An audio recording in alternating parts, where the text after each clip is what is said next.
อยากจะเจอหน้าใครไม่มีปัจจัยพบคนหนักใจเหลือทนทุกครั้งที่พบใคร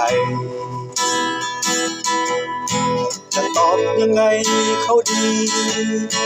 เวลาที่คนถามไทยว่าเธอหายไปทำไมไม่เป็นเธอเจ็บใจที่คอยต้องตอบว่าเธอนั้นมีคนใหม่ต้องตอบอย่างนี้เรื่อยไปเจออยากลืมก็ลืมไม่ลง